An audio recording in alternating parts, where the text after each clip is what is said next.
Vince Hayward, joined the club 6 years ago, June the 4th this year. I was invited in to try and make the club a 12-month-a-year club by trying to develop the quieter summer months.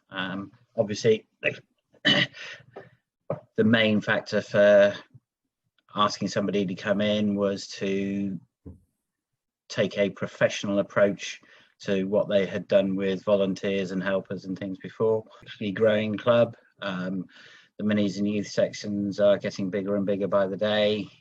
Internal club events over the 6 years have changed. I think that it's very difficult to, because of where we are, a lot of people travel to us to play rugby, and we have to be fairly specific about the events to make sure that there's members included within those.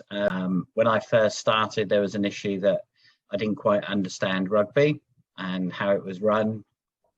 But now we dedicate certain weekends to non-outside event weekends. So we have VP lunches where we don't hold events in the evenings. We do Six Nations where we don't hold events in the evenings. So that's a lot of the internal stuff.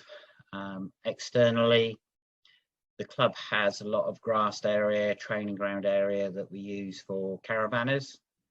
This year we've got 2 motorcycle events, one for 400 of the Wiltshire Hells Angels parking themselves here. We have 5 weekends, 5 by 5 day sessions of caravanners, and they can vary from 20 caravans to 45, 50 caravans. We have lots of music events. We are the end place for Salisbury Live in June, 2,000 people on the training ground. So that's a lot of the external stuff. Internally, we are now a very vibrant, busy conference centre for lots of the local businesses. Salisbury District Hospital, Mencap, Five Rivers Community, who else is there? Yeah, so there's Asta, so lots of corporate based people here. We probably have 5 or 6 outside hirings per week. We have 2 rooms that are available with a breakout room. Rugby clubs one of the prime ones is a company called TTC, which are the driver awareness courses. They've just booked with us,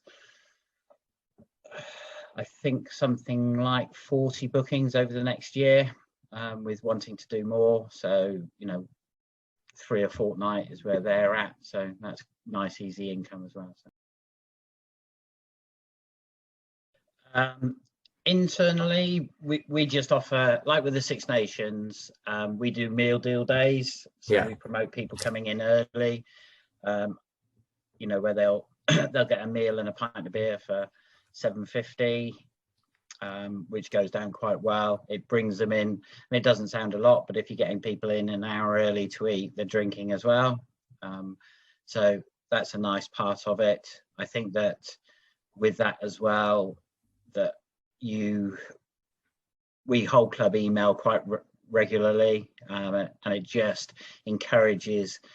We recommend tables to book, and once you start booking tables and say there's limited spaces, it obviously creates its own rush to get in. For food all day, so we are open from pillar to post, so that's quite good. I think the club's very fortunate with its layout.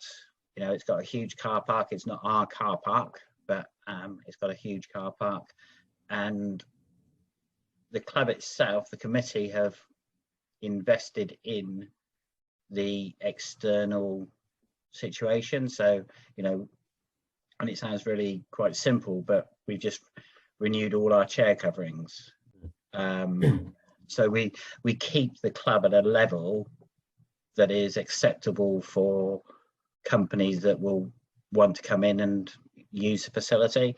As an example, today we've got the directors and managers from Salisbury District Hospital. you know, they've got lots of nice hotels to go around us, but they come to us because they like the facility. So the event, most of the events we run are done with paid staff. The major events, let's say like Salisbury Live, where there's 2,000, we're not involved in the volunteers directly, but we help supply them.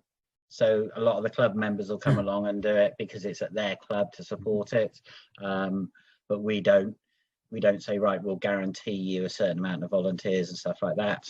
And this may be slightly my fault, but we've gone more to paid staff because we can rely on them. And it, you know, it is lovely. We do lots of events that are done with volunteers, but not the clubhouse events. So volunteers do all the rugby on a Sunday morning, and it's lovely to see. But a Friday night with, you know, 100 guests coming to a 50th birthday party, we pay the staff to do it, and we can afford to do that because we charge a reasonable amount for the hiring, because people think that you make loads of money from beer. Well, in actual fact, you don't. You know, it's a very costly product, whereas conferencing and hiring out during the day is a more profitable, penny for penny is a more profitable situation. No. I obviously, we have our monthly sales reports and income reports. A finance director who's very, very stringent with everything that he does, and we review things. I mean, our bar at this moment in time isn't at the percentage profit it'd like to be, but it's still at a profit. You know, that's and they're very good. The committee understand where the costings are going to, but they're looking to the future. So I sometimes think that people don't understand the work that has to be put in prior to it. You know, the meeting of the people, how they want the rooms laid out, how many people are coming, and offering them the opportunity to see the event, see what their event could be with when they come and have a look around, see other events going on at the time. And I'd have to say, and I've always been, I am heavy, or the club is heavy on staff because we offer a quality product. And when I came into the club, one of the problems they said was about people queuing. Now, you're always going to get that on a rugby event, because when you get 80 players walking into your bar at once, doesn't matter how good you are, you're not going to be able to service it. But a typical event, we look at 100 people, it's 4 staff, maybe 5 staff, 4 staff plus a supervisor. And that sounds heavy, but once you've taken a booking fee from them, that covers the staff costing generally. So it's and you have to be consistent. You know, that's and they want to walk into their event ready to go. You know, it's not a matter of, right, well, hoover whilst you're here type thing. It's got to be ready to go. So there's always room for improvement in everything we do. We like to get feedback. The club's expanding, and it's a bit of a, our patio area is just being developed. We've also put a platonk or balls pitch out there as well. And these things aren't going to make the club huge amounts of money, but a lot of the time it's just about, you know, as an example, when I came, you know, Tuesday night's training night, where you get 8 players come in who all want a cordial that we give away free, but nobody buys a drink. Whereas now we're in a place that we rent the room out every Tuesday evening. We're looking to get the balls on and it's not about directly making money. It's about not losing money and making it productive. And often, you know, it's the cash flow situation. You know,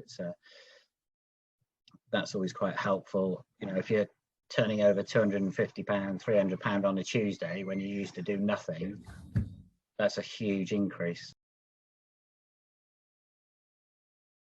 Find your place in the market. You know, we're as a club here, you know, we're not the hotels, but we're also not the working men's club. And be consistent in what you do. Make sure that, you know, when somebody says this is what they'd like to do, then be able to offer that. Don't overextend yourself. You know, make sure that you work within your own boundaries. But like our rooms take, you know, we're allowed 220 people within the venue. Don't say that you can do 250 because it just won't work. And even if you plan and think, well, they're not all going to turn up, that's, if they do, you create your own problems. And I know it sounds really obvious, but a lot of TLC is involved with it. You know, our corporate people like to talk to me. They like to come in and see the facility. They like to have that feel with us that, you know, we are flexible in what we're doing and stuff. So